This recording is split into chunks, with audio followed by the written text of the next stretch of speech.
journey ania Maakye dwumadie esoni na wotie Maakye dwumadie nyina no na ye chew sika eka ho mpacho sika no a ye de chew no ye de chew esanse woni yatena yie pa as a ardent listener ana afenso wa wo share wo fie anopa bia make it time no anopa make it a point na Kessben cash pot no yen chew sika no ebi ochina we will draw ewo eye akra on Maakye na afi yetimi ahese mo amotwa ni nyina no the lucky winners from 500 Ghana cedis and above. The more you play, the more your chances of winning. And dial star 256 star 2 hash. Na afe was selected option 2 for a year Kessben FM Accra. Na watimi ama a year umomo authorization no. Na afe wa confirm it na wa place it. Said there be a cash port no mpacho sike gumu nyina. Also ubetimi a year with the FM star 256 star 2 hash. Na afe was selected option 2 for Kessben FM Accra. Na afe uwia wama mobile authorization no. Na yetimi afese also ubetimi enya wins no. And thank you so much for choosing us. Na it is only 48 after 7. Aha Kessben. Mame kwa homane so na menye adwuma edikan embra. Na wotwe twebo no Ghana nyina no anti asem the former first lady Mame Teresa Kofuor eda de bankum so mene Dr. Edbofo any enkomo anope wono senior aide to former president Kofuor na we are told say ochina Mame 1 week.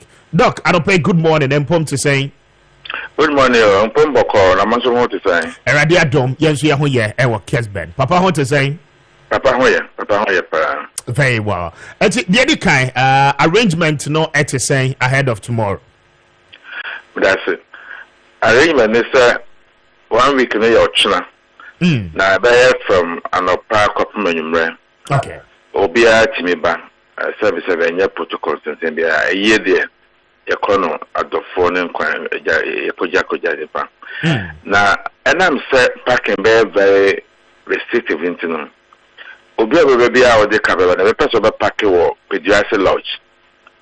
O packet or her. Provided buses. I bet the public free lodge or about my penny residence. Baby, a year no one. The best will be as a more that is be a copedias lodger. Munya as a team out on that Monco on a buses or her. I don't be back, baby, a year, no. I take Ghana Nibia no a allowed, say, or Peso Banco idea or bet me a bit. Obia allowed. Very well. But your time bang to time bang. Oh, say a year the anchor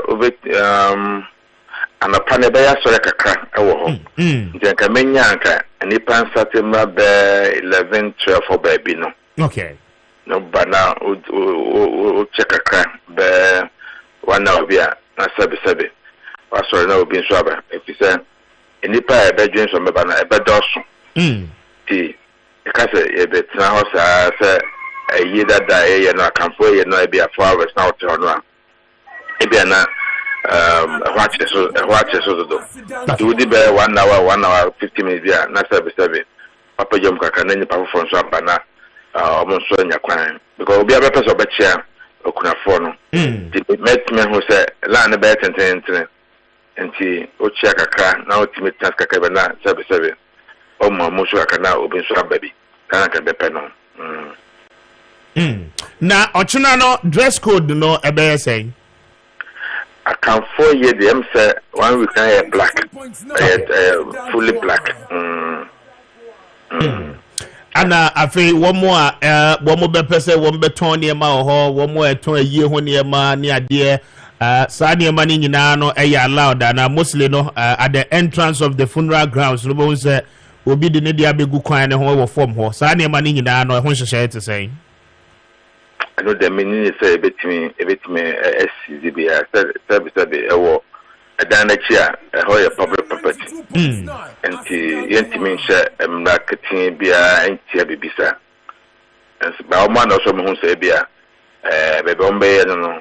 I watch it, I will done it to the Mifisa, how be a Very well. And you were similar, your mama, your console, on behalf of your team, your work, Kessben. Ochina, Yami we will be there. Why? Yes, sir, that must be my name. Yeah. Doc, I'm grateful.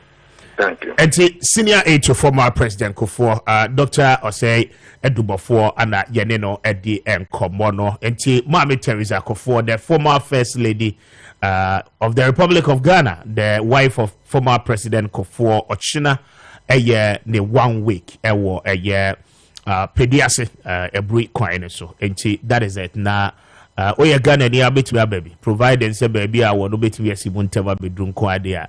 It is open to the public. Say obi abeti me a baby. Thank you so much. Now I Kessben 92.9. Now you be call a year a teacher for Nkomo. So it's very intriguing.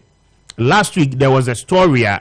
We find it necessary. Sir, now what you mo you beti me a day a home Nkomo. We've talked about brain drain in our country for some time now, especially within the health sector and then the educational sector at large. And nurse for a year UK any idea akwako year juma or better still, the European countries akwako year a juma or in the search for greener pastures and a so a teacher for a woman so a year qualified. In fact, one more actual licensure exams are passing and you almost certificate and now one more license, now one more experience.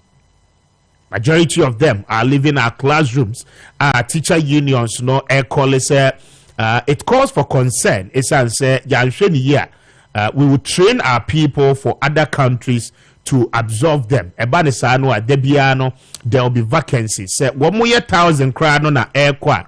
That it means that our teacher ratio no is falling short by 1,000 in terms of numbers. Enti ehon akwako here say anope yene wo ebedi ehon enkomo. Yebehwe na yene eye achechefo no ekuku ahodo no ene wo mo a ewo nimdie ewo umesia ehon sem no ede ho enkomo surely na afi yahwe se ekwan ben de befa so asa problem a echi say you know yebetimi asolve but my fast dane be emma best brain publication anope wotie mi ampacho emofra no ebie school enwoma a womo edisuade a ebeboa womo amomo nimdie no emu apagya yie no eye nwoma anase nkrata best brain publication for actual ede abadwamai so anope textbooks no is on the Ghanaian market pacho bookshop bia abebo ram bia no from crèche ekwa kokosi senior high school all the subjects are mofra no esua ewo schools ni mu nyina no ade say best brain publication for atuo moboase atro ho textbooks ede aba unya bi ede ma abofra na ebeboa amadenim de no apagya de ema eye best brain publication books no edanso no ene say wo the pictures emfonyi ana afenzo videos ahodo no nyina no links ahodo no wo de attach de sese wo de go CV so ma ni nyina no wo de go so abofra ne kan bibi ewo book nim na wonti ase for a better understanding and a better appreciation of knowledge you know with me share video no amante ase etimi eye adwuma oya wofo a otimi a guide no through that process enti they say no yama adisua no ayefo anope tutu anamo na bogura bookshop bia eben obia na koje eye best brain for books ni bi ema oba no na afi won fansua de ebeboa no amane nim de no emu apagya pa se open dodo mo atu ana se baby a wo no okọ bookshop no yesi ebi ne ho a obetimi afre company na nkasa womo ebe package books ni nyina no nice na afi womo timi deliver the amount numbers no 0507 0507 200 200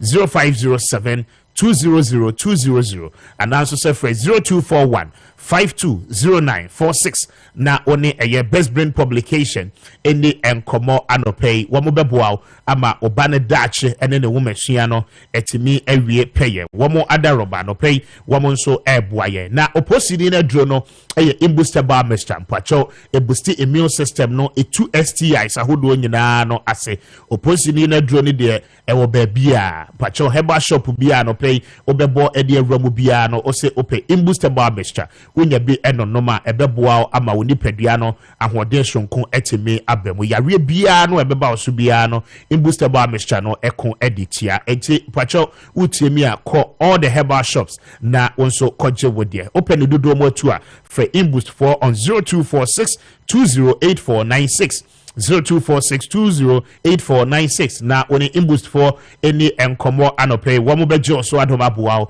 ama wonso enro no wonsa etimi akabi mamen ko zoom no so na mene eye ora David Oforia champion enkodi enkomo oye educationist and afi was also a former general secretary for NAT. Now the subject are yedi hon komo a very key the processes the way forward for our country no ninyina no edise Mr. Oforia champion good morning and pom to say oh good morning speaker na me adom me hoye yeah that's it say adope wagie so on Zoom enti e kwan ben ye befa so a challenger eti say majority of our teachers no are seeking greener pastures elsewhere in Europe, any America, they are kekaka hono. You bet to me as no as a country. Well, speaker, me that say. Well, sadly, we accident me kaita ma yewo primary school ne secondary school, but you teacher for the baby, e jai ko Nigeria. So ni ina jina economic situation. 92.9. We move your economic status. And you know, to say, do baby now for say opportunity be over here, what you call. And you know, there we can't stop it. But you bet me minimizing, and say, you to me, the Shishaya, Ebemani Pano, and that's war, that Chibis or Town, my Mukraya, Juma, Nebanes or Kwahum, Jemua. The home culture, science interventions, it made it be bad. Ebeboa. Well, baby, this is a Cote d'Ivoire say minimum crime. And say a teacher for no war, a housing scheme project. Be a teacher, Nibia, we are committed. Say over to a wire, you may be a buy no to be more scam. Who see dying over be a PBA. No go see you. Said the better. Okwahun Jima, Obitimia cotton fee. Why the end of the day, no. Ahunjimu asetrano na na obi adwen hunti na masa akwantu no ba so one is interventions are on betimi dia ba ama etimi akebe sa de way even though yentimi stop no kra but at least we can minimize it. Very well. Now the consequential effect any ma eba say no and a quite worrying. Oshe numbers are exited the country as of this year nkwanwa a little over 1,000 or more. Per the records teacher unions no any idea at the mayen. Now consequential effects no on our educational system as a whole no a day and then in the immediate no how do we remedy such a situation? Well, speaker, it's quite interesting. Say, because over the last 92.9 accident conferences of union in UK. Me share this for bebre no me Ghana for am chade wo. Omo keka kire me kwan a omo fa so bra omo bre ya ansa na omo timinya full time employment. Ni nyina agina say na ye ni regulatory bodies a it may confirm say teacher for training na enya o Ghana ha no. Edimu a say udru UK and say Kessben 92.9 accident kwa. Kenya me chade ya prayer me enya National Teaching Council a regulatory teacher professionalism in Ghana. In their manner, easy for them. In their nano, so go through UK, you don't need to go through all that vigorous exercise now. Okay. And no, it's a positive side for our educational development. So at least say no, your standards now be do international standards to the level say you don't need to go to be re-examined and so on and so forth. Now number two. Opia obviously be so offer nipa more experience so and I speak amewa exactly it is a media say me yes can be radio station na me say speaker akọ say me ko wi anu fi Kessben say me go for obi afa na obi so adwuma me ko obi obi ko adwuma no akọ nanim so we can run away from the fact to say definitely omo teacher for they be targeting experienced teachers. The experience teacher be an so new regulation be obeti media stop on and say mama need to coin. Because we college, I mean say a bondo. Even more signing, maybe I think maybe you college bond me for 3 or 5 years, which means after 5 years, you can decide to leave. It is what they be 15 years. No, and the bond they know is as a result of allowances are yet to any idea, right? Yeah, it's part of the my allowance, but now you have school fees. So that's here. And you now would free, would that demo free, when you electricity, I'm not training free. No, over sign bond to say 5 years where mama buying, and son of what you mean. 92.9. So that was what it is. And say me my year bonding, no, my 7 me bonding we. Now my child there 25 years. Now me were requisite experience. Now opportunity about Canada, opportunity about UK. Now me share my system of Ghana. Now me first there be it better for me to go there. Nobody can stop me. And I speak at me one. Exactly. Because by law, no, my 7 me my way. Until I can go. Now me needs to say, they'll be looking for newly trained teachers to come and teach in their schools. I don't think so. That is not what they are looking for. But even if that is the case, then it must be a governmental to governmental arrangement. Because we can decide, say, okay, who you are training, who who serve bond you when you employment of a so-called, and then your agreement. So, part of your money should come to redeem the investment we have made in you. Because what is here? Exactly. And that is the way for us to go. One, I would say improve the conditions of our teachers in Ghana. Seriously. Conditions in terms of their livelihood. And conditions in terms of work at school. Because it's problematic. Because schools, Sikabia and Timinko, capitation grant and Timinko constantly study us here. Except, of course, you say to say ostrich is ye did Yasha for my jet in answer and you're not correct. And no crest say schools or municika or Madiarani. It's a fact. Speak at me. 2.9. So, how do you run an effective school without resources? Because as you understand, the independent in an second on the Jumon. Ubini will do a Jumano environment. Any on one thing. Say, media me say, me yes, Juma can't deal with the passion for the work. That is the point. But they say, some passion for work, and she said, Tamana, yen papa no more, ye mu be super to us, no. She said, yeah, I'm not a teacher for a woman. Bebre are enter into the profession as a vocation. There's difference between profession and vocational. Vocation, they say. Osha only baby ako. So what you say? Enti wo de mami bon raha. Say chance be aba na mabriko. And so statistics na ye say taking na people are here to tell researchers say me motive for entering the teaching profession. Say me person me start their retirement. You will see the number who say that they may try there say or opportunity be a major alcohol. And these are truths that we must put at the back of our minds. Now you say how to turn people who have entered into the professionals vocational to become professionals. And then imagine how we are able to give them incentives to stay. Very well. Now, me crowd the Ghanaian Times newspaper.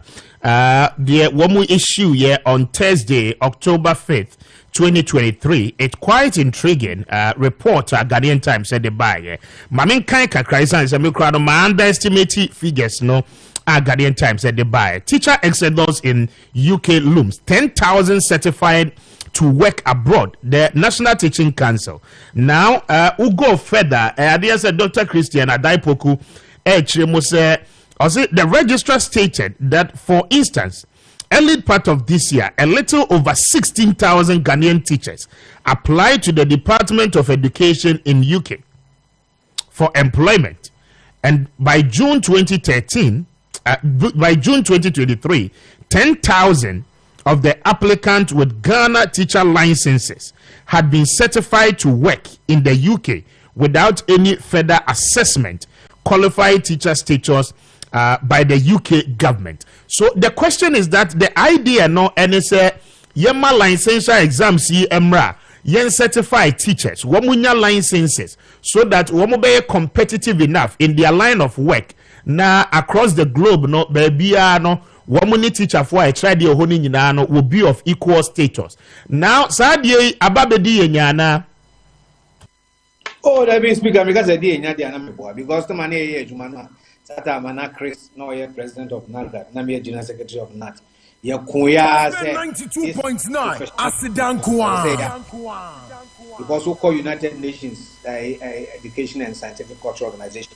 These are the things that we were talking about. Africa Krani has started Africa Teacher Regulatory Authority. And Kwame Appiah say Chris Kra Adapokuneye Secretary General for Africa. Nti ade ya prayer to her because so we took kwan na ko share unu no be a teacher for qualified. They are not considered as so now. Na ade na as fem. Yes, but no na say no numbers ne kwa na ekwe. Enti say ye issue license ni wie na over 10,000 free mu akwa. Enkosi da ben ye betimi a training additional 10,000 no to come and replace them. Speaker, a teacher for every year, I'm sure we 92.9 Asidankwa. Be year service, be shame.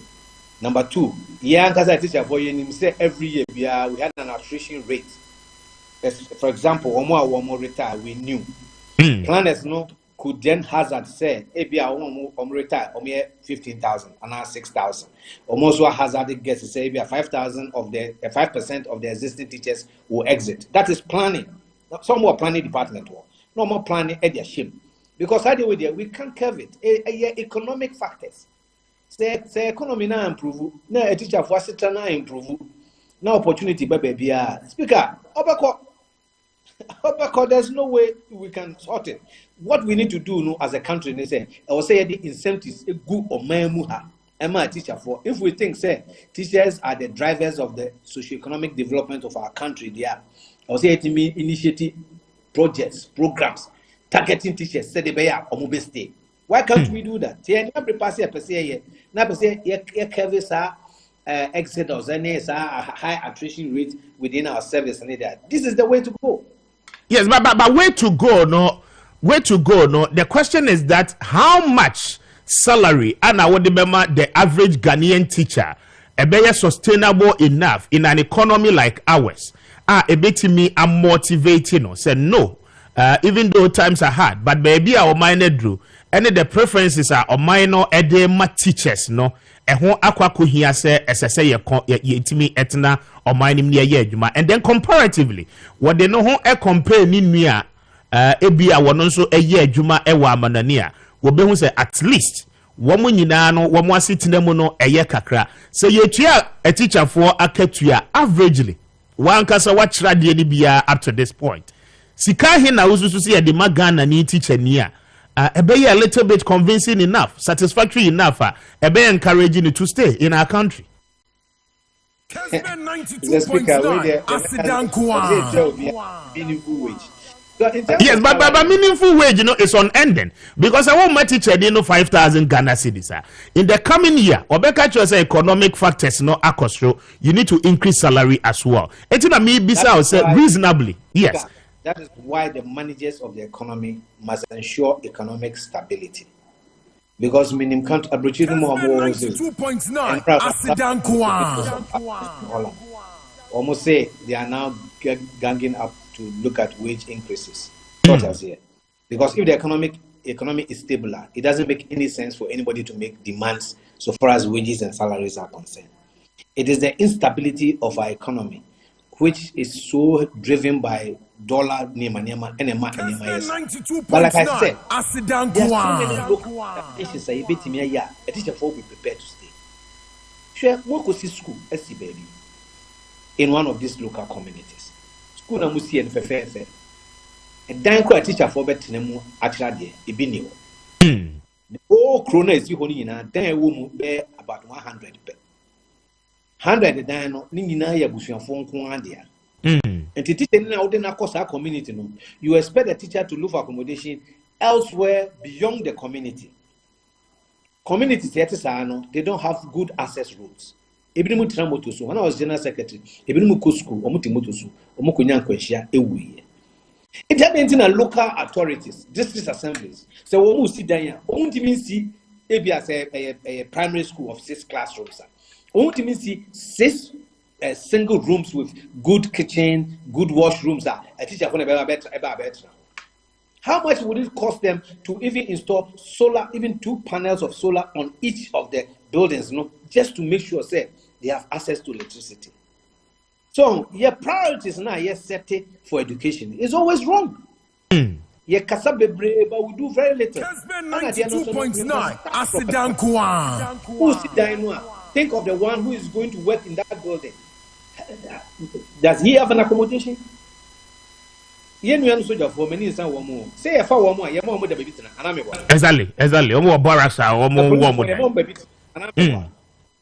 Fast service unless it's for you can have nurses quarters. A teacher for quarters is across the country, isn't it? Meanwhile, this assembly 40 minutes car. No more see market, see Urim. No market, no Ubianco. Your priority, no. Your priority, no. Na Yakubiano, na is in Urim. Travel around the country. 2.9. Assembly says here, unoccupied over the last 10-15 years. So, the issue of education, I was saying, depoliticizing. Now, when I used to work, I used to tell people, say, look, there must be a national conversation on the way we want our education to go, devoid of partisan politics. Now, whatever we agree as an entrenched provision in our constitution, entrenched, said the process to be entrenched. So, be Mr. Sano, Exactly. By a year education to say a football, we bar, no battle her, we bar no break it, no battle her, we bar no battle her. So that is why we are where we are today. I see. Situation quite worrying because upon reading the details, it brings to mind a kwanya yebefa so ayebesia no kwan no no dia esese yenyina no yehwe. But again, teachers are urgent here in the colleges of education. Looking at the situation that you here, should we go ahead and continue say yebetwe allowances say dia ma womo and now so say yema womo nko omo school no, they should have access to the student loan scheme. Womo wia instead of paying them this allowance at the beginning stage, yemfa sa sika ni mbomu no enye better incentive ebetimi aboa womo whilst they are. For me, what I think and say I was say what we are doing. We should continue to encourage people to go to school because attrition rate in there is always high. People will retire, people will leave. Let's train them. Let's make sure say they have good places where they can teach and good homes where they can lay their heads. Let's ensure say agreement say among for nye and to also say omukum krasha kochra dia. Nya yen say okay, obi obeja to mubiano ebema ebe osika no atua no ohancheche mu aduonu e dia support say wagya to so kochkrasa. Yen fa sika no emfa ma wo. Because we know that we reached an agreement long time ago. Say teacher for our postings to deprived communities, yema one motivation of 20% of their gross salary. Yeji to my teacher for Epokama be brave postings for villages. Go through us as can Omantia. Don't know 1-2 years back. So no free. And those are things now. I was say yejitum. In money be what yejitum will pay paso as we find yeju. We are one sebe ochina otiho no tese you of bi London and now or Manchester no so e bi aba ha o dimi the form ni bi sen no is any common no etomo unu ya obetna abeko no mo ko yes omo ko cha de London ni Birmingham no Manchester no more. Some of them go into rural communities. Kessben 92.9 Asidankwa. They have good infrastructure. Classroom no or baby at least who didn't teach to. So economy is a little more stable because we rent, we be at £300, we bus ticket for the month. I be a crowd, we need to be to her. If I want £200, be to say, win my savings. Then I need the £200 I know I multiply. I just say, when you be able to say 3,000, I save 3,000 Ghana cedis in a month. It is animal with their economic factors, but we as a people, yenjai kasa bebrebe no. Na yenye ma ebema your education akosro. Your educational planners almost kasa dodo. Almost kasa too much. Educational planners ni pe kasa. Oh, kasa no dosu. Kasa no dosu. Education we hope is successful. Enya kasa. Kessben 92.9 Asidan Kwan. Ochina yesi parent bi akoka kire Director General and Minister of Education said we aje illegal fees without a proper investigation. Wow, bonia ya internet teacher. Ni egunu ni masepoto ni da ba papers mu waje illegal fees yebe ko mu ahwe no san ntisa ni a reinstate no eno so kwan ya yefa so gu na ni mase no ye fa sa kwan no anka so asam na yete ye no na enye nokore. We motivate teachers to do what they do. Because I remember say those times I almost say a problem. We are a civil society organization. I'm more for what you discuss your profile. A profile only culture be a what you discuss from and also more child rights. And so I'm approach child rights policy, normally bagana. Maybe Papa Yokuani near Makwana meeting the Chico, a foam, Namiko Koko, a Gufia, and we a child labor. A child labor. What did they go from say? Go from their soko.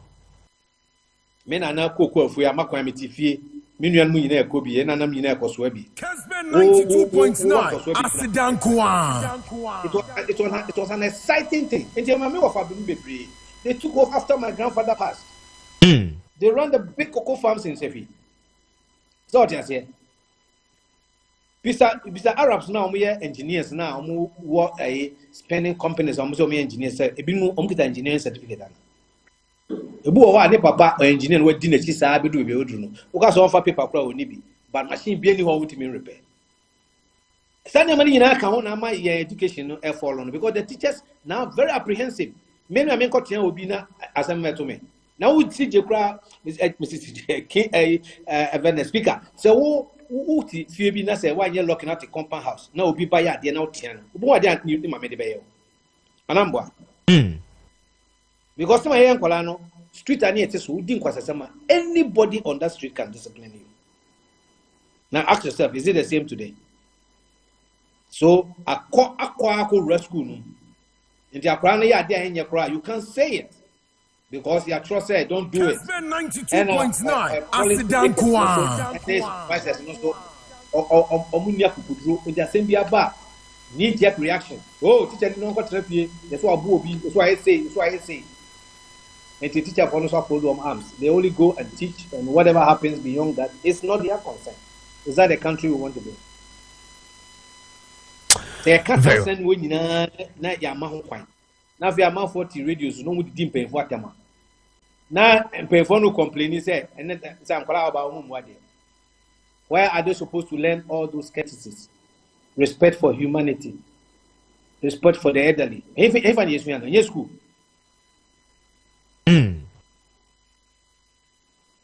Very well.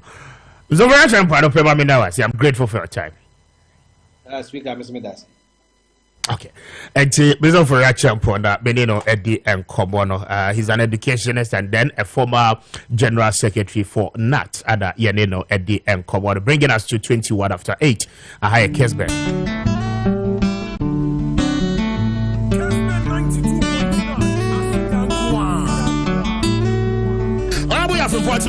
Good morning. Mr. Speaker, I beg to move the motion to also. I remember Mpombo Kwame. I remember no play. You know to catch the eye of the speaker until your motion has been sustained. I feel you know where you're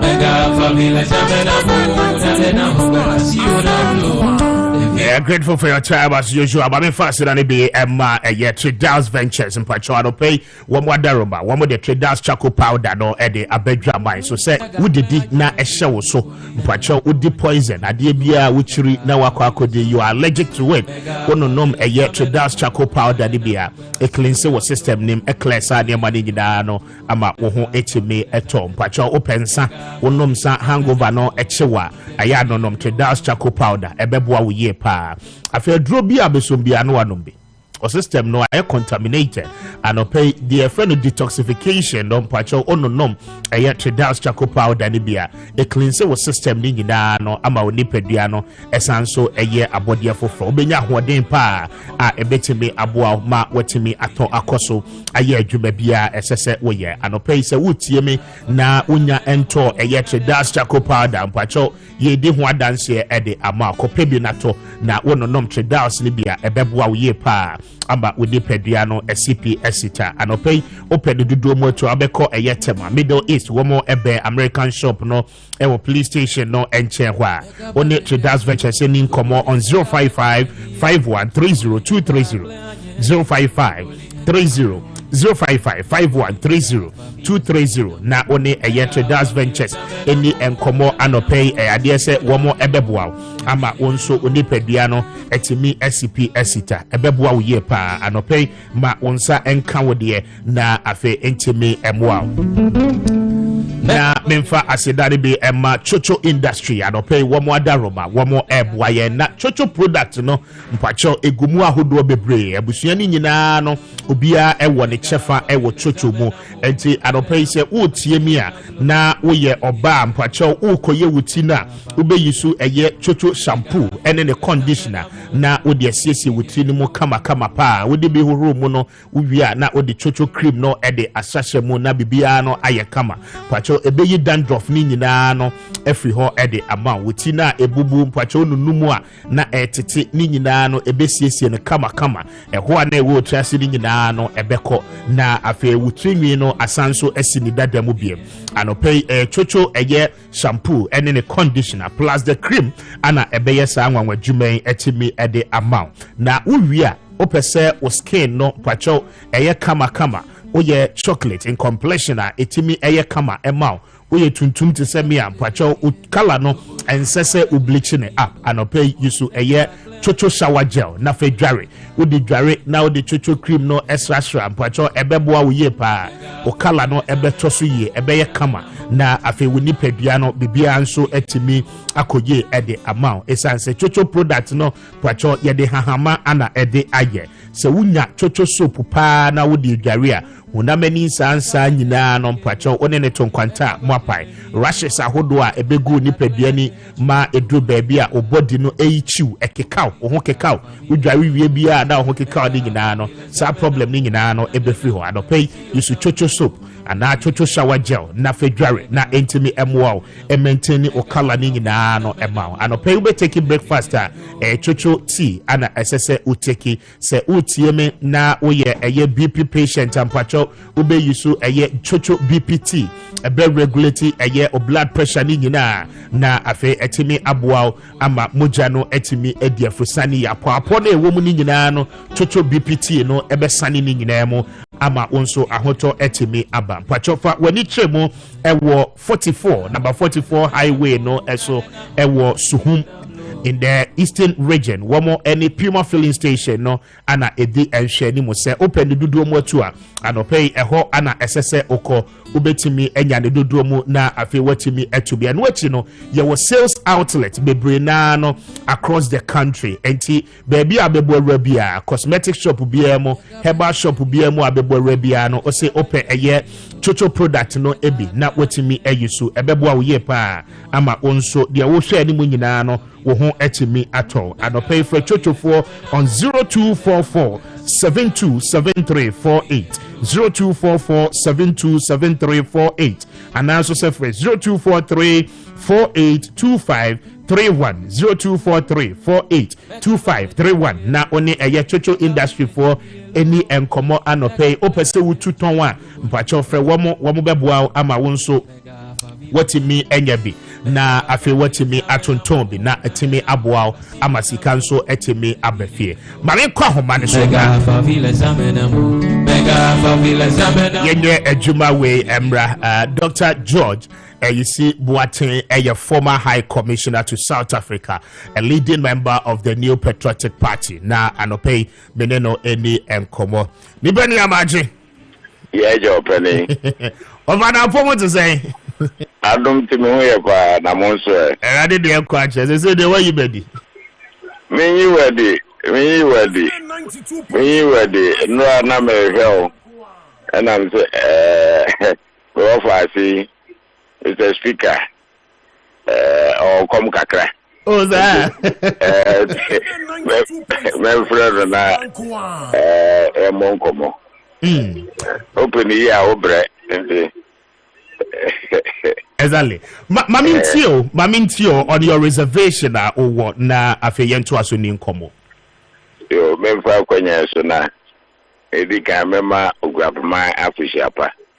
And he said, say ojira official ojira no e ma so last week eto musa kopem bronyam man bia dini de mi fa kwanya se na me chia o mo official pa na Mr. Speaker over ajubre why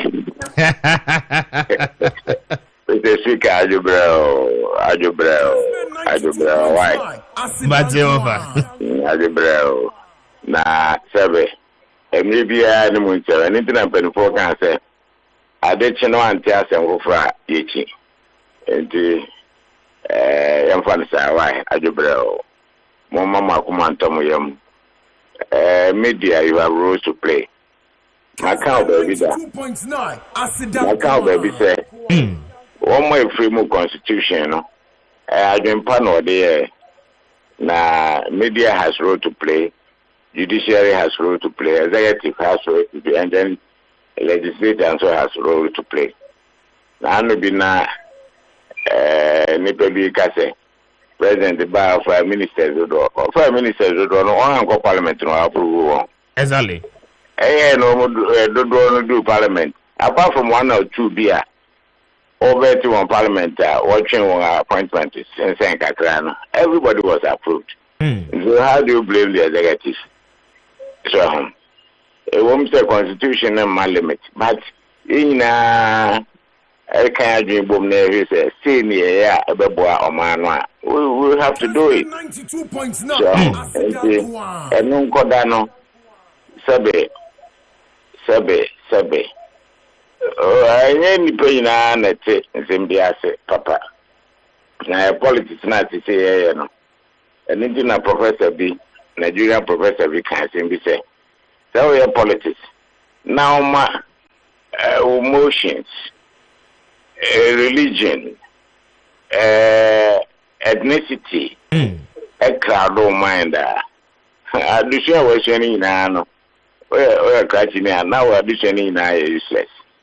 And see my emotions, thought of vengeance, thinking of vengeance, and anger, a share my now politics. The objectivity, although Nintia say in Chichiri or man and a man baby. Na mesre, ajubreo. Mino kase grand man can hear, baby no man can hear, more venture me. Na yina move forward. Na wonso mani nipa. Wonso mani nipa. Enintina eno nanomo ye say democracy never boy. Can be mama can be agent chire. Enye ntokwa. Na tole bia nipa bi mi hu say politics no fan say do or die. Obi say do or die. Obi say do and die no. That is not the way to go. I bet you we come far. We come far in a democratic age. In Tiamo Moderna, and to again, na papa woman near fat, near the Ayanama, will be our role to play. My Mr. Speaker, share President Kuwa Daroma, or the Mikos of Africa. Me ya ma from there said me do beboa. BW. Me na me do on buy. Ghana ha. Nizam me na me do on buy Ghana ha. Sempo enye 1 or 2 ebia. Anka by this ebia anka ruwe sector no kwa no. Anka ya develop more than assets. Transnet International of South Africa. Sadak area region hono. Woman na yon railway lines. When I build one railway lines. In a meeting negotiate, Emma, there was an MOU that was signed. So, say, woman, you buy, and go be a railway sector. I couldn't change. So, me, my family, dear, obviously, you're not from there, dear boy. Indeed, Mestre, Mommy, Kuka, and Omrasi. Na, a man in Conan. President Kufa, do I you? Why not from there? Anybody is doing any now. And when Tina Mestre, my cotosre, empty before say. Yeah, and she share no may na you'll be winning, no, Robin himself, Dr. Babu, but may be winning. Now I bet what President Kuba doing my panaso. Now a mamano and your home for so. And yes, I near San Quay Chidia. Ghana form French and Kurata. Ghana form French. And Tia Kuka, Matthew Macano. Na Yankwe, a man and Conan, Nada in Chilima. In Chilimo. In Chilima, yes, I do never forgive us. Manuato.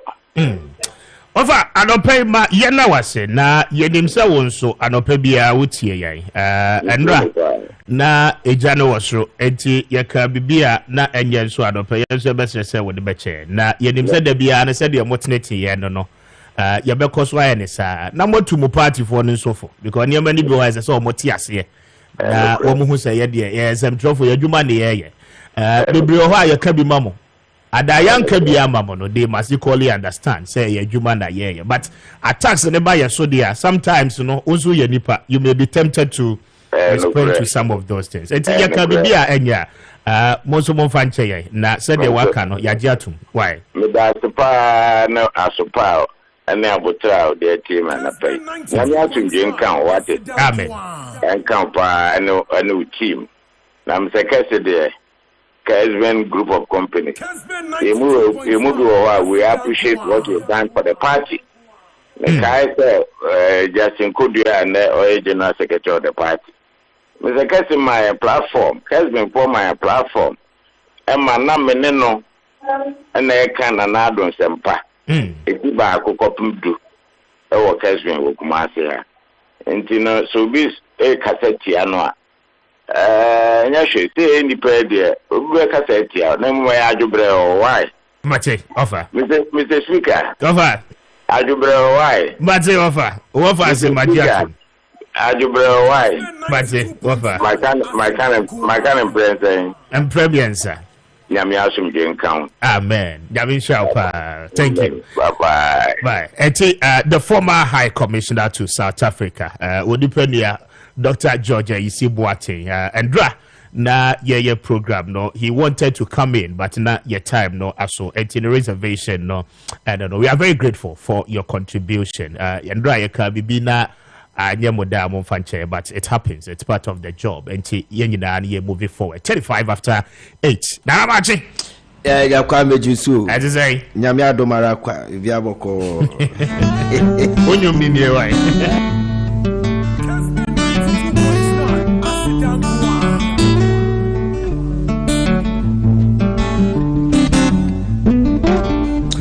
Pachoba faster than be NSTBA industry. One more Adaromano pay one more Ebwaye NSTBA industry for the NS ointment at the Abat Drama so. Na NS ointment and in the awake natural capsules.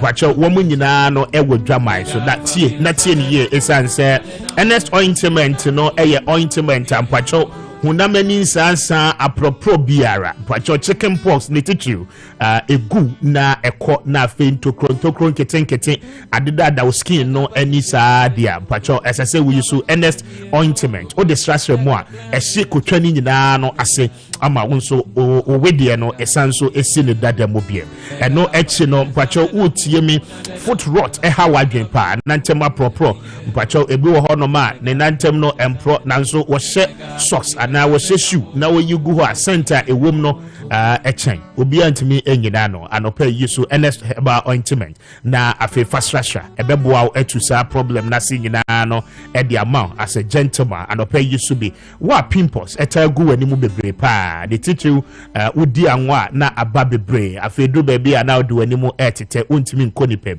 mpacho fa eye ns ointment no extra wani anopa bia na ebetimi aboa etusa problem ni nyina no ase e di amount oye bema uyi wabodua na insansa ahodo nyina ababegu wa no ho ene wabodwe se no ase mpacho ene se uyisu eye ns ointment na wo distraction anytime bia abehyevu bia no fa ns ointment extra na ebeboa a prevent eye razor bombs a ebegu ho ni nyina se de be ya wonso ubetimi esi wodada mu biem awake natural capsules no a boost immune system no a correct sexual weakness and a low libido mpacho a correct oni atinka yusu awake natural capsules ebeboa a correct sa problems nyina menstrual pains o your ba ubu nsa na woti yaw ewechi pa anopay wononom awake natural capsules a ebeboa uye pa se utie manopay na won kran ene ne mpatemu a okọ eye Okanshi Drug Lane, Kingswalk Herbal, Repast Ventures, Tinated Herbal, Baseline Pharmacy, Nisi Pharmacy, and Afe Rich Joes. When you know, Ubenya be ewo Okanshi Drug Lane. Woko for you, Abeko Gabson Pharmacy, Delight Pharmacy, Drug Ride Pharmacy, Benon Pharmacy, Ningina no Koforidia for Monko, Ubenya be ato ewo. Afe wonko konen and Patemwa, Owusko B Pharmacy, Hillside Pharmacy, and Afe BB Pharmacy, Ehonso, Ubenya be ato. Kaswa Tribe of Judah, and Afe Kumase, Oko Danny Herbal, Misty Herbal, Kolinak Herbal, Habmail Pharmacy, and Afe Chris K Herbal, Ehonyina no Ubenya eye Ernest Industry for Enupani be atoto. Na uno numbia, ebetimi ama wasi udada muye pa. Pachado pay for a woman on 0245 079915 0245 079915 and also say for 0276 53 7701. Now on the Ernest Herbal Industry for any encomo anopay Eclipse Collateral Management and Advisory Services for Adaroma. One more ebeboa ama wetimi and maximize the benefit on your property document. Nitentini nitieti nyina no mpacho Eclipse Collateral Management for edi wejapade enkrata no edi ye adwuma na afi womo etua commission ewo ho enti se utie manopay oye japade ru wabon nkrata to wejapade ne so a se nkrata no beda ho kwade fako na Eclipse for emfanya adwuma ema womo betua commission ewo ho na afi watime de sasika no edi etwitwa wo ho anytime bia no a obepese obehia wo property document no ana won nkrata no womo de wade bema wejapade no womo emfa womo nsa enka anopay ko Adenta new site Abakan Street ewo enkran ha na woni womo eni nkomo se woni nkran so a obefra womo on 0266999020 0266999020 and also say friend 0302 551877 0302 551877 na woni Eclipse Collateral Management for any enkomo anopay wo bejo so ahwe ama emfaso dia esese eba edemau ewo wejapade enkrata samsu nyina no watimi enya ni nyina na afi etimi aboa mame emra na afrempon ziga so na mintie no anopay yedi nkomo about teacher alteration ene eniema ekoso ama Ghana achechefo dodo na no free omayimo na anopay Joseph Tano ewo Shama in the Western region. I say good morning, speaker. I thank you very much for educating your co-panelists on your show today. Okay, economic issues are near. Thank you, Joseph Tano. Thank you very much for a message. This one says that Ghana ayedem pa but nyamene hene nana fojo ediwefi official College of Education and abide and for your good morning offense for pay your. This one says that good morning, speaker. General Kutu Achiampong once said the Ghanaian is the cause of his own problems. Improving the economy will require a lot of sacrifices which very many Ghanaians are not prepared for. If we do not stop the importation of several unuseful things, we bring into our country the excessive infiltration of government contracts and purchases and shielding of criminals forget about progress in our country. Appiah sent in that one from Sunyane. Appiah, good morning. Let's say utie anopebia enti dial *256*2# na we play game no ewo Kessben Cashport. I want you to be a lucky winner. Appiah enti o dial *256*2# na was select option 2 Kessben FM Accra. Was select here afi you play now. I authorize a 5 Ghana cedi pe and no ebet me ama we win 500 Ghana cedis and above. And as an ardent listener, no Appiah, I'm grateful for your contribution on this show. Who play Kessben Cashport game noa. Ya pesi ya buao na unso utimi edisi kadibi. Let's last one na member na from Paul. So this one says that good morning, speaker. In fact, we the listeners don't need an apology from you because you speak the truth. If this apology goes to the attackers from Wound to me, then forget it because they don't deserve it. Papa J, you sent that one in from Kessben. Papa J, thank you for a message. Ajobrel, it won't contradict actually. Nana, Mamintio. Yeah, Kwame, Yes. I'll come to the teachers here this year. But last speaker now, cause message never ready. Yes. Kwame, why you miss what dear pa? Papa J, the end na woka. It's see how they now cause Nidu kwasa wa apologize to Biano. Kwame, I say you be no 7 previous. 92.9. Baby a yetete so emra de we no course Kwame minyae no eni dipa na ebo abaso no ba wo so wa transfer hu se enye dipa ba ku bi na mekasa kire no dipa bebree na mekasa kire mo. Exactly. So what you have done, Kwame, e bedi wachi unkwadanye na ama nkofo hu how respectful you are any nimdie kutawa efa the media dwuma. Kwame, yeti hase no 7 producer we down tete o radio mu. Me management tete o radio mu. For so many years. Me wa Ghana Broadcasting Corporation. De bia de ko boardroom ni etichi a Kwame e ka kire say you cannot be a neutral person. So they are not training us to become a neutral. But we should try to be objective and professional. Etiati hanu obia to aba. Obia on the political party or to aba deko. But you have to objective. And 2, senior Ghana Revenue Authority for and Kofosha Ghana Revenue Authority. One more co and Kofo kwaje clearance. Eman Kofo tia taxes. Aye ka ho asem. Food and Drugs Authority o madam adwuma so a o mama yare to atese e wa Ghana ha aye ka ho asem. Institutions akwame e collapse this country. Ye ka ho asem no. Si ye ka ho asem a ye ka ho asem because Kwame e national interest ye very say story and I say problem na aba and ye ka ho asem.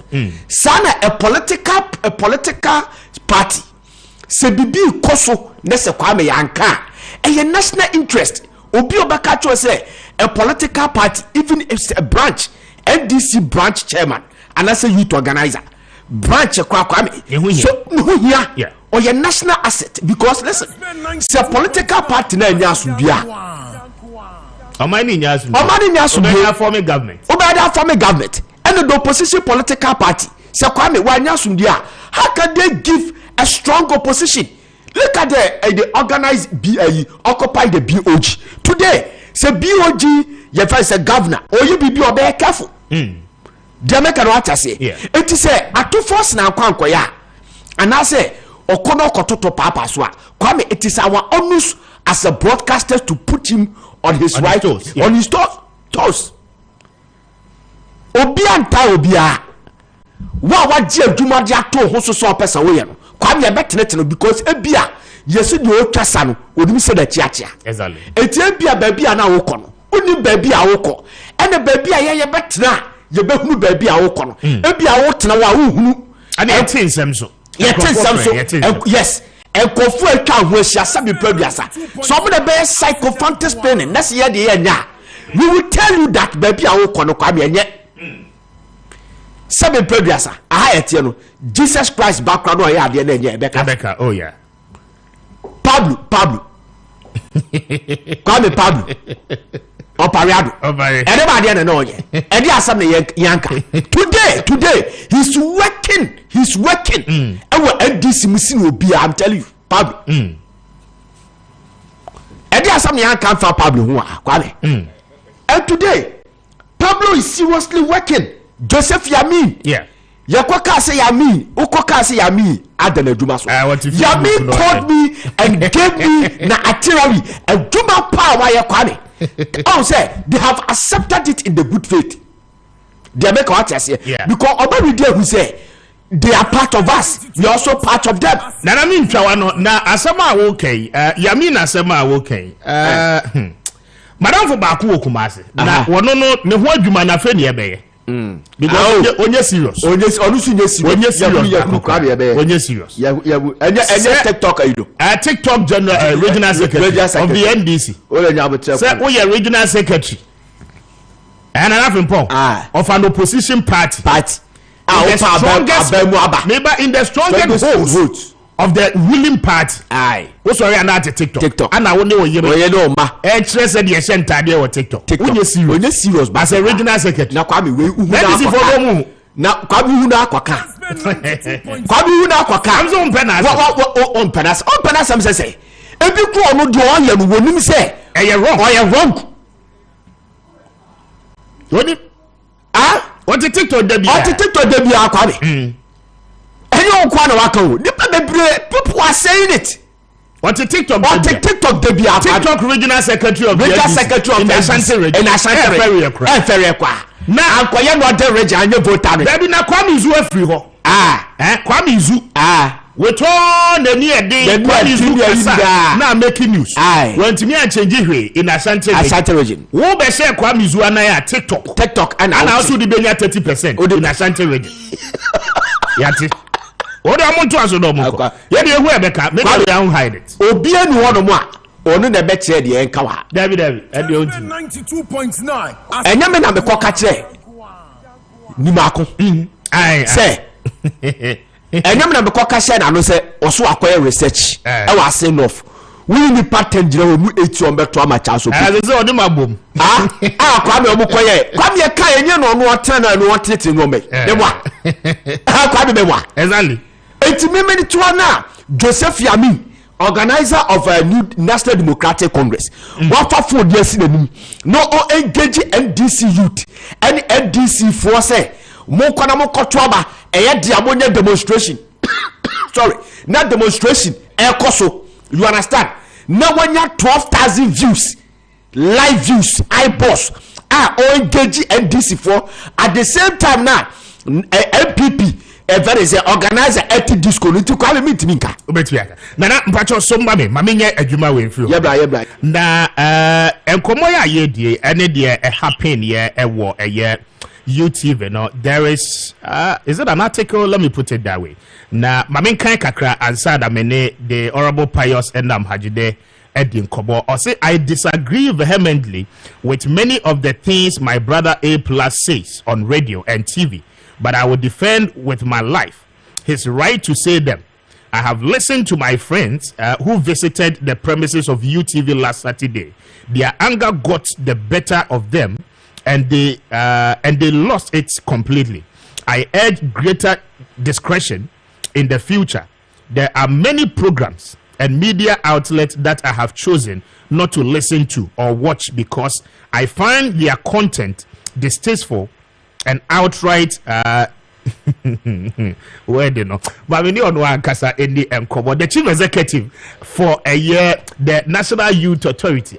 Now they know any inquiry and come. Pals, good morning, see you. Yeah, I mean, I'm morning. Now, and to say, Mr. Speaker, what don't any Mumpai Bonti at Inquem?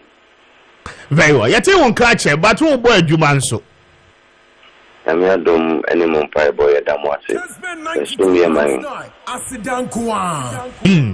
Mega said, now I came across this poster. Yeah, it's quite intriguing. Mamintio on your submission of this particular release Wabeki na yentu asunin komo. You, Mr. Speaker, me dance in a decade, my minchia or naminchia, Afrafoni, Etifua, and Opay, Omuni Yang, Edijuma, Tisu, Impesiasu, Esojaman, and Funiaman for. Adventure and Missumitre, social media, my Facebook post to be a my FR, and somewhere.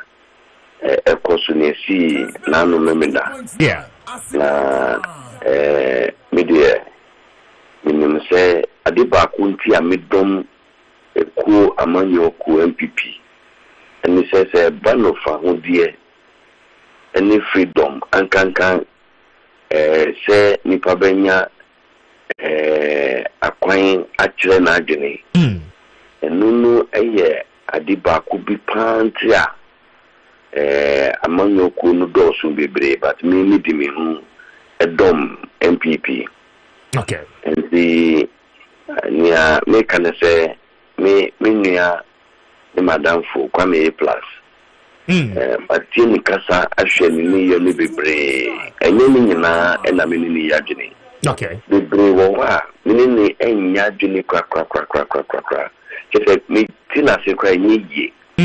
Because you say assembly be brave wa waka echiano so madweno no ne momu se na misumi wo me hu kwan se metumi akire madwene efa A+ adwin kire no ho no. Yeah, I can also offer my opinion on the opinion of A+ no.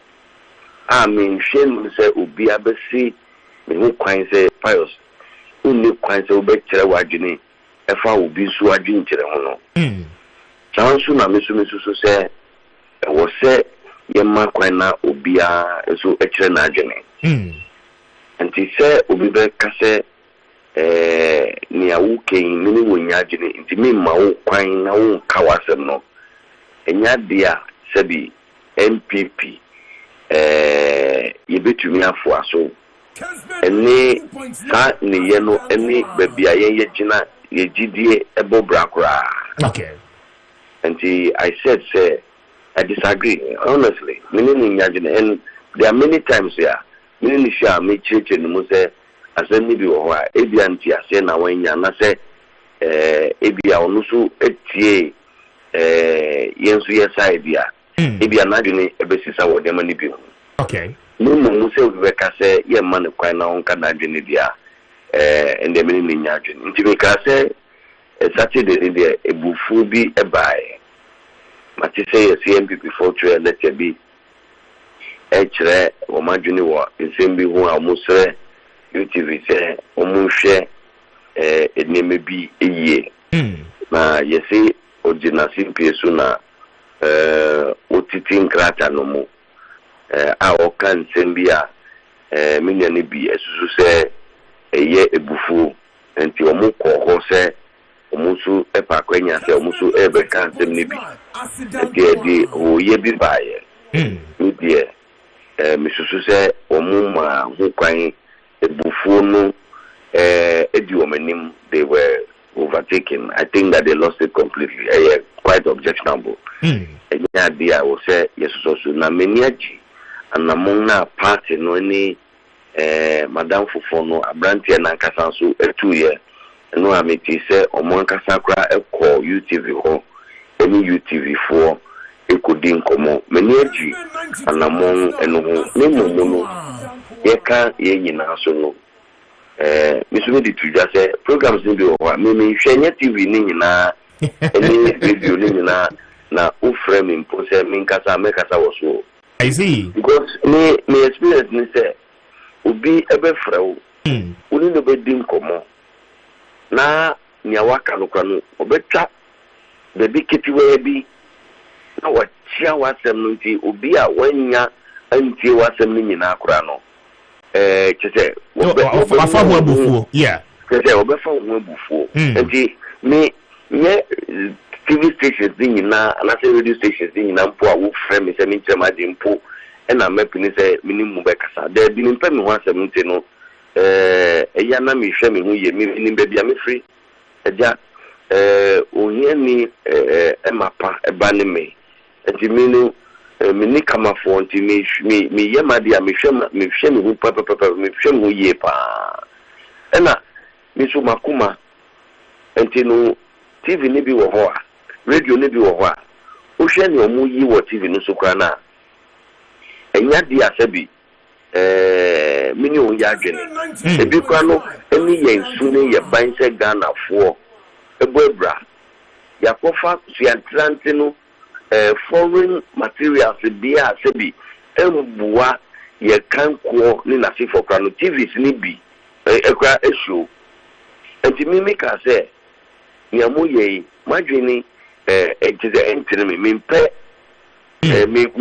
me hu anase me tie kra ebia ebufo bi beba enti pam no twando ni hwempo enti egu so na du mi TV anase ma sisa e dia call Kessben anase me dia call baby fufura me die ni omu ye no enu no mini won betimi adi adwuma ompo se mini won enya adwene kra edu so se metumi akire ma adwene wo ho a omumba me akwanya na me so ma kire ma adwene enti enye programs ni nyina any TV ni nyina na me hwe enti se ebia bibi na ekoso ewo baby na umpa pam no trando nyemra ne so betwe ho exactly asa sembie ne ho na TV no uye na obi anhwe a ende se one we entertain wo ho one we educate wo ho one we inform wo ho because ne awuye yi obi nhwe enti mi su mi di futo kakra bi edi tumu edi amaye ne no mo se TV ejuma eni radio ejuma ye ni so ma ye bi pen na me adum ni so ma san ye ejuma as deputy information minister mini radio for TV for na ye ejuma bebe na bo mo modin pa radio for ni TV for no bebre na bo mo modin papa ne momu kitiwa bi so wo mu a omutu nka ye tu onfo a eye na omutu enhwe na ye hunu ne se eye djuma pa nyame djuma wodi ama yen radio ni TV phone se ye be educate ye be entertain na ya inform but ye binumu sisia ne de ye chen akufo ado ni mahama na nkasa mpo MPP ni NDC se ye jiafa e chen NDC chairman any MPP chairman kura ye radio for yibia nye nyina enu su eye no kura wo se yetumi ekache ye ho ninka se enu kura no eye boni o because amononi baby obe kokra Fox TV ube hu baby omugina ube ko baby a radio station bi ube hu baby omugina umpa enye force se ube tie ube pa ube tie wan kasa nipa entie u radio ni biom advert in babyom because advertiser bi anim say advert me dey go see radio isu me dey go see TV isu obi entia enye obi na betu ufu enti asem abai enye gidigidi asem but asem o make no enye specifically to UTV debida a general observation and a mema okay say media TVs ni programs ni bi wo ha me entire enhwe because me nim say me hwa me ninji ne ekoso ho but say bi omuso no enye me niji enti e na omuso ye omadwuma enti ni omuso pe no na omoye but say udi wo pe any force ebe ka say me pe enti mun jai ne de and the enya dia media mesoso okay enti freedom of the press freedom of the media in fact freedom of speech free speech to everybody. So we have the roboni we have media for so we have Ghana in there. You must have your freedom to express your opinion.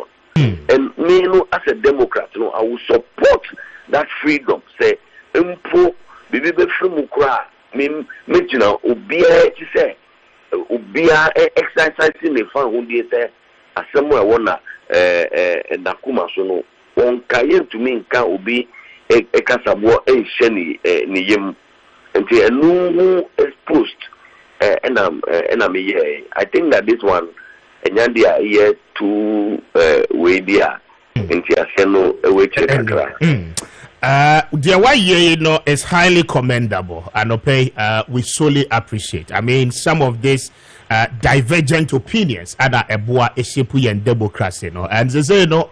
On a youth commander, the whole country, youth nina see you know, and what Kasa say now, we must be very grateful. Now, as so Jaman agenda that switch in Moana.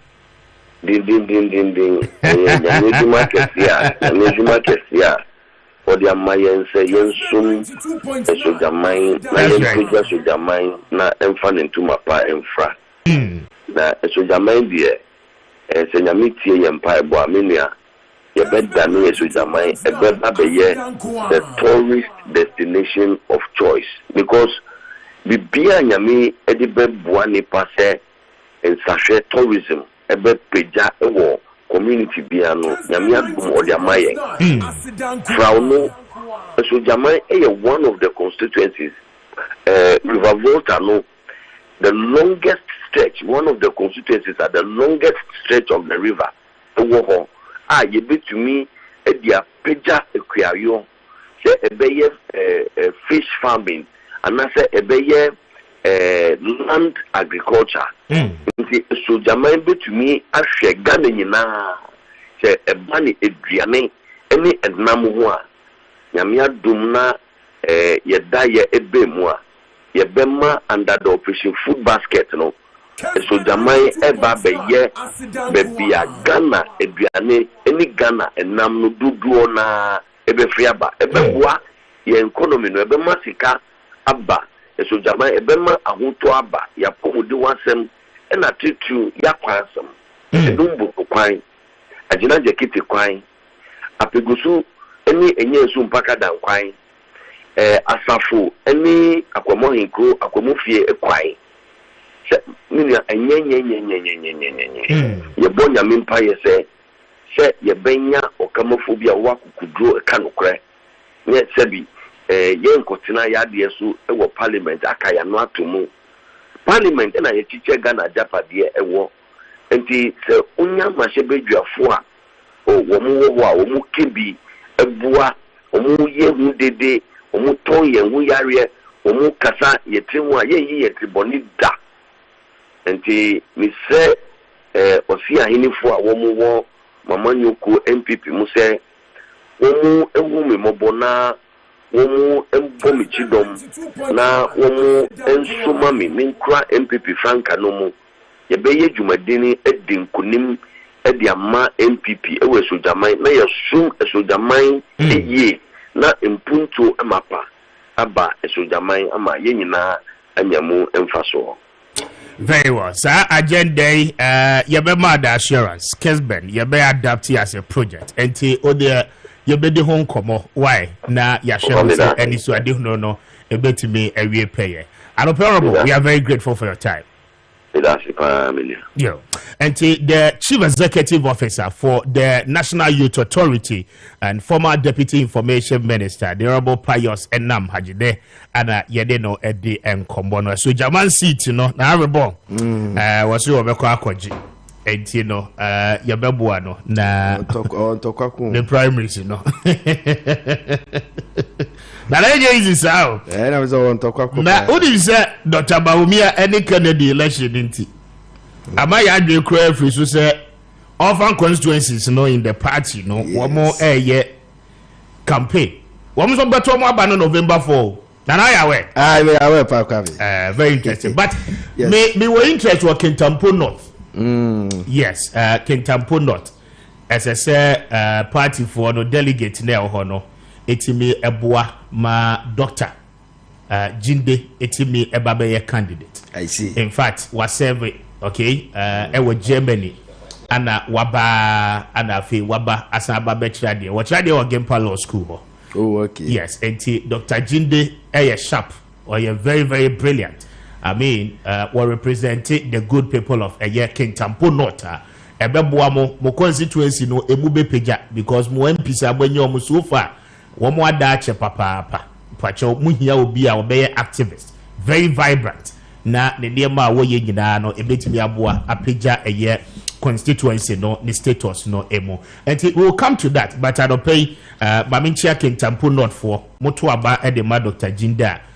It will be a good thing. A Bebo constituency. So, yeah, they are the young one only a Dihua dance here.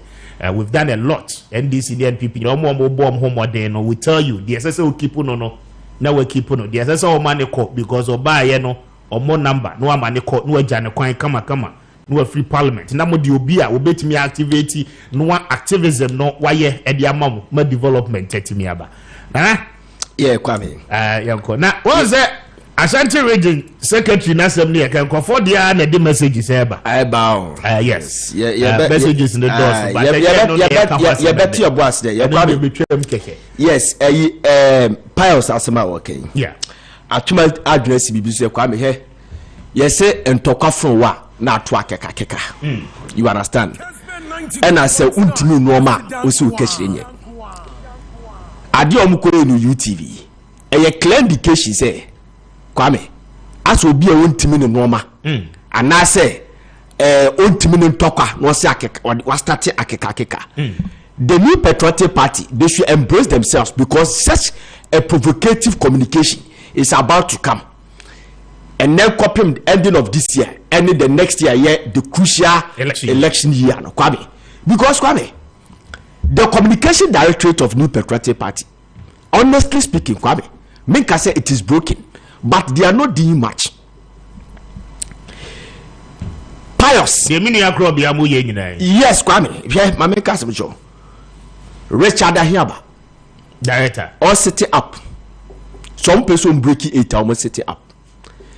Communication, Kwame. And now communication in Ghana politics no. It is beyond Yabwa communicators now. Ya workshop communication in this country, politics, Kwame, it is now beyond Makwa high profile program. So, me display powerful English, intelligence, yeah, and English grammar. Aman confuse radio wa busa me dem few wa kasa. Kwame, a pass adia no hu. Dem be as say no me on social media. Kwame, a pass adia no ho. Today, Kwame, today, yes, new patriotic party. Various programs here Ghana Dinan. Their messages are missing. It is part of communication. I see. Messages and for Sunday. And their support. Yes, Kwame, it is missing. And it is a communication. That means because messages are hanging down. Yes. Kwame, but you can count the echo in favor of government. Any the echo in favor of government. Yes, Kwame. It is about communication. So, one embracing we Mameka Samacho. Kwame plus issue hereby. This guy has been there. Consistently. When you see the show business program. Yeah. What is a creative arts program? As a vehicle. Who say numbers the doors. Consistently using these two, or spending the propaganda or no opportunity not all. Kwame, yes. What will you do? What you do is also make sure you lobby to plant somebody to counter him. So if you cannot do that, Kwame, don't go and fight. You have failed in the communication. When you go to Ashanti region, last Saturday, Nameka. That's a man back home, you know, the program for the times I'm on. Now, entertainment. Man back on your friend is saying logic. There be no logic. Back will be paying the near figure. Socrates. Yes, so there be also more Socrates to me battle. Because Socrates also on your consistent.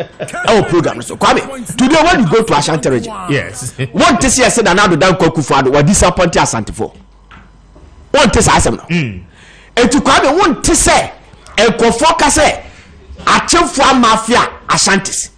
What this I say. And today when you go to Ashanti region, that has been the mantra. I deal with Ashanti region as a communication directorate, you know, it is your honest to disabuse that. How do you do it? Nana do that Kokufado. One mafia Ashanti region. Which one the government in 1/3 of appointees, 110 appointees. 1/3 of it are from Ashanti region. Now, if you have a juicy positions, cabinet, deputy ministers in 18, assistants 18, Kwame, ministers, appointees, all the big positions in this country. Chief of staff is from there. Council of State chairman is from there. Leadership, parliament, or from home. All the cabinet, these two positions, they are there. Nana do dan koku fodo. Nani hwe Ghana fa na nyina. Canada, Japan, aka mo wati asese. O se me na me MPs, any appointees, we chase for projects and jobs for our people. So if someone call for no Ashanti region, they cannot fight for you. Amomudi na ba be si dan e won kra ha. No so amayi muama. You don't blame Akufo-Addo. And your communication is breaking. Consistently, people be saying this in Ashanti region. Nobody, they go there and speak grammar. Hey, grammar, ube position. Shakawa, Kwame. Omu placing for our political shoes. I was monitoring Yenya Boy Obi program. Last week, Jesus Christ. Nana ya Jantwa. Yeah. Na ya Jantwa, CPP General Secretary. Shana not tiati. FHE ena NDC gebi so kachi pound fence and na ya ase menim the dibisa then the MPP omo ya all women affair then the MPP ni na ote hono no doctor bofu kwa say any about regressa any so she o see about you Jesus Christ I see a tree program. Nipponi kaki psyche kofo ama wotonum we shall overcome Kwame Gani we shall overcome wotonum esenwoma wo senwoma no makofo bi oka grammar presidential staffer wa betre ho tree program wo English communication how to place people on a certain programs in this situation Kwame you don't even boycott NDC stations. Kwame, kasa ha NDC station minko. You don't say that. They'll be having their differences. Okay. Station will belong to Chama to me. That one is there. But there are some places deliberately. Kasa a blacklist there. NDC yanko. That is wrong. All right. Now that's the former yanko. That is wrong. Me dey run e be catch up no. Owu ahiaba. Ye te say komo dey ma George Anda. Enaja aya na aba be siso. Enye okotena key point, okotena news file, okotena Dr. Rajabe program so I could display grammar no. Eno dey be massa communication e so form. A lot of things that you have to do. Kevin Taylor akoyo didi atemi. Kevin Taylor consistently explaining tribal politics and directing that tribal politics to your stronghold. You don't have anybody to counter him to make sure that people understand agenda now. Or you know, I don't know what is this. What is this? All right, now thank you. I am Coco Quadrant. It's so rated. Me, I see me penny. Because sounds why I see me eat it. I could dance, so I'm body coming home. After me,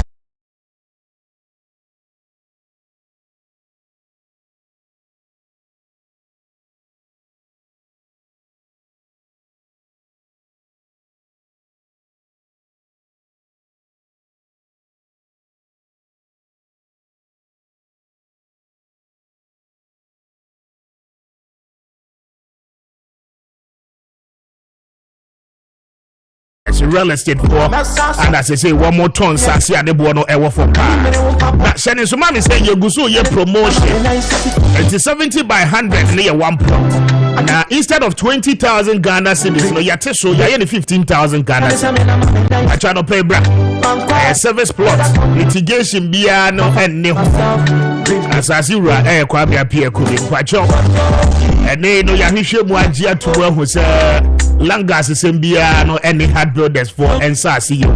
ubetobia o wasumdwe pa o document no obi ankofo gibi emfa beji asase emfemusia enti anope mpacho Choboli ewo Shy Hills ye won sase ni bi ewo ho ningo pampram ye wo bi wo ho anope bi a wo pe bia ye betwa ede ama na afi watimi ahye wo project no ase na ye initial deposit no kra no se wonni sika ni nyina no a ye beje kakra ede ato ase na afi ya ma obosumi sia de aka ni nyina utimi tuatua no bosumi kakran utu awie ya project bi esese wo ye bia na we frase a wo ye but afi wo building materials plumbing materials ye wo di be si adan ye ya akade nyina no wo pe bia to dia no pay woni real estate hard builders real estate for any enkomo anopay na ye bejo so na ya boa wo but your numbers no is 0593 244 322 0593 244 322 and also say friend 0591 599 006 0591 599 006 now only a year hard builders real estate for any encomo but you said it was a Friday bia ye de woko ama woko hwa asase enti an operation so open roofing sheet open borehole open see a drilling bound architectural designs ni nyina no ye beye e de ama na afiri etimi aboa an pay reach out to us na woni ye eni nkomo esan say we are your future planners and no a hard builders real estate womo ada roma an pay womo so aboa ye pa na kweku atenase earlier on they can Ernest industry for ho ensemble na no echel ado pe kweku abai dia de bie mo achechem kweku bache na ebo to say Kediam Panda Roma yeah fine Yesu adom bibia kweku ananse Ernest for ho to say Yesu adom bibia e kama pa bibia ho ye ho very well. I don't pay my mentio na ye ninkomo. Yo, I don't pay the kaya de nchia kesi free Ernest Herbal Industry a share de ma Ghana di shinyina na Ernest Herbal Industry nia dane da ye kan say senior penifo ka say obakofo di me a kromu nye de no. Yeso ye de aye kan say obakofo nya apomudin a kromu nye de. Esan se nipa be mienu ana me ensate na baako eyare a adechi a ewo se mienu aka no ese omo bre kakra ede ye bibi ma ne oyare no ebi abesa nsu bi sinu ebi abenu edu ama na nsa na obekọ adwuma wako na mo mekoba se nipeku dodo ani nyina wa hoden a nkobi abe na adwuma enti nipa mienu miensa te na baako yare a definitely ebe affect omo aka no yeso ye mpese sa be sinti ena da ne da ye ne amanfo bedi nkomosha amanfo nkrai se ye modern say ye de ho beto Ernest Herbal Industry so that's right na ye nupa abedwama say ye Ernest ointment ne awake natural capsules no ye be ma ye nsa tumi akabina abo amanwema akoyie e de amaye Ernest Herbal Industry ye de habamba ena ye adwuma na impembebre ne ya no wo ha no bi afre na mpacho mo clinic na wehi mpacho mo hospital na wehi ha ma for ta afre me pa just every ya obi free bisa say ye hospital na he fa me mpacho Ernest Herbal Industry enye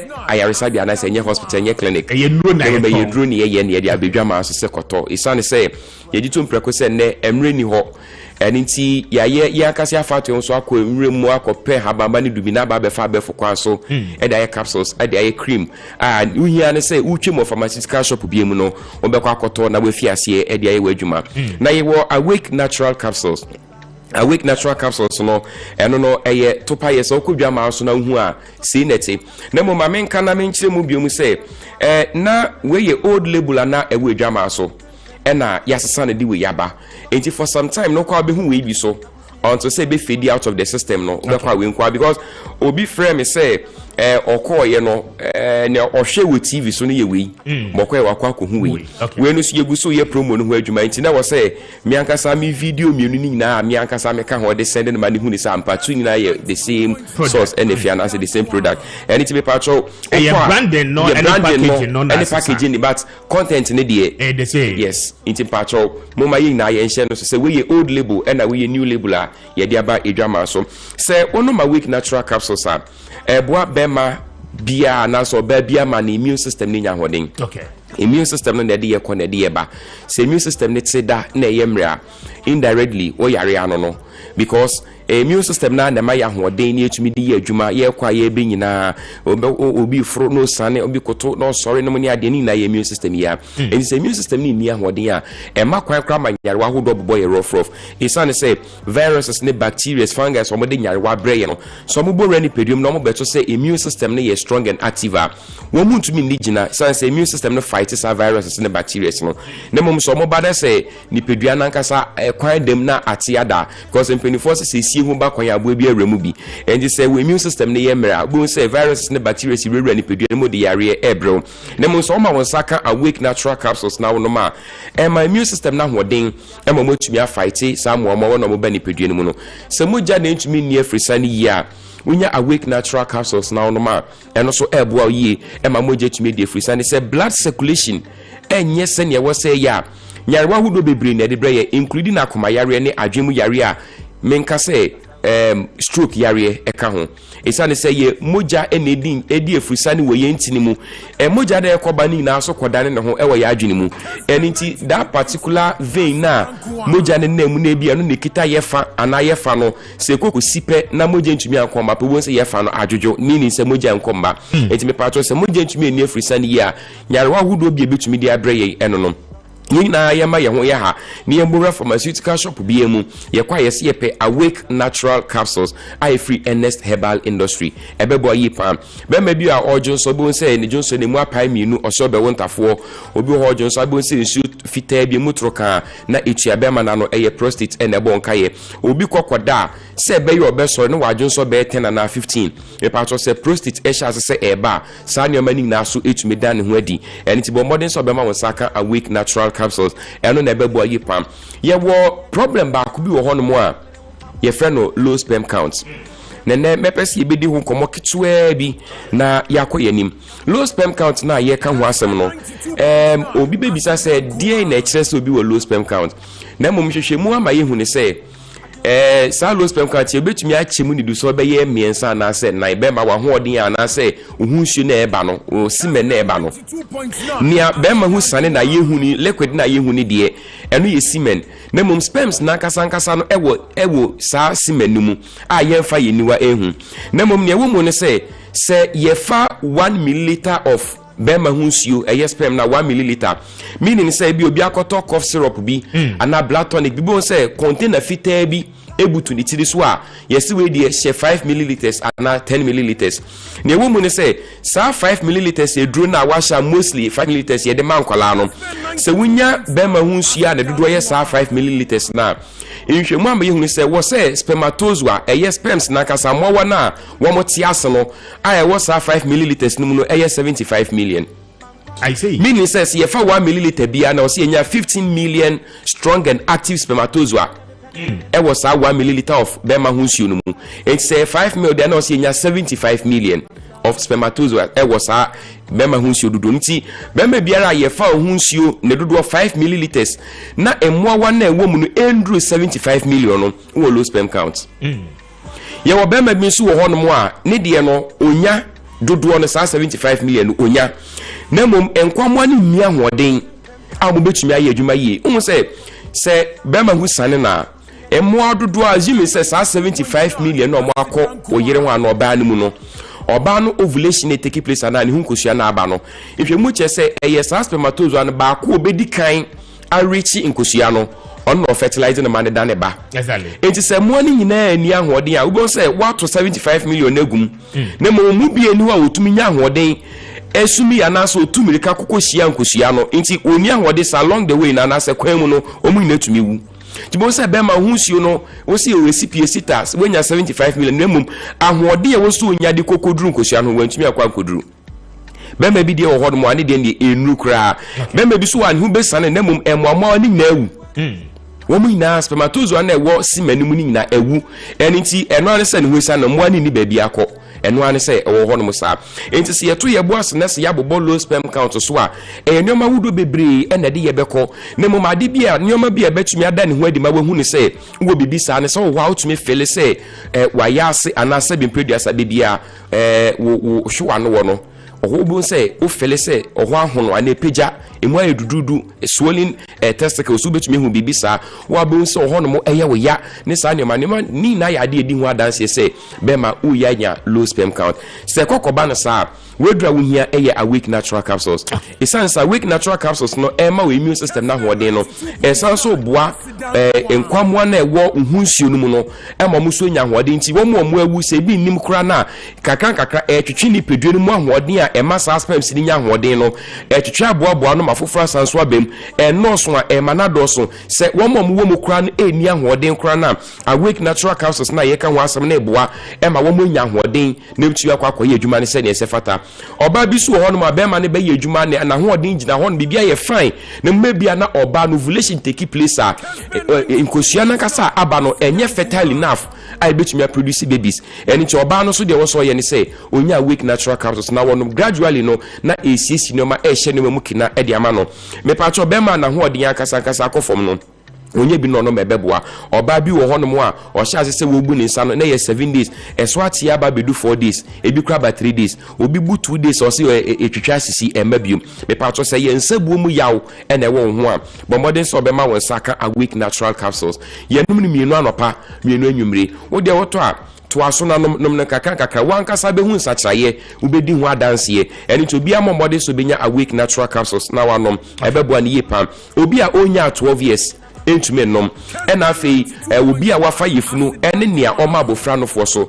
enya de a obetumi anom awake natural capsules ntime pacho wenya 12 years and above na won fa yefunu ma abofra no fo a obetumi anom yemre sima ba ko paaka no yefanka NS ointment no so eyenku aye de sra me pacho honamani nsansa hudu nyina abofra na nto segu no nia nyarewa hudu nsansa hudu togu honamani no me pacho pe NS ointment penisra abofra sra eboa ema jiba kakareri nantima propro ekro eyam etumi apamuni na efri ho ema ni peduane ni aya kono ma ne metumi akoyi so oba so safa odipu a me pacho emra wedware wi na wonya nsokogin dia ahoro ne ba bia wie no na wate kakra betumi dia sawa ati ubetumi so de wonsanka saye na we de ayinseti we de atua ebebo ayi eyi ho no mu nyoma nyina ema nyoma etumi akoyi e de ma koko na fifiri wa fa bisra so me pa cho we so ahu no eye new label a abedwama so na old label no so sei ene no so te enti for na de okwa ubehu labels tu ni na ewo edwama so asempa yetia eni ti ubowura pharmaceutical shop bi emu a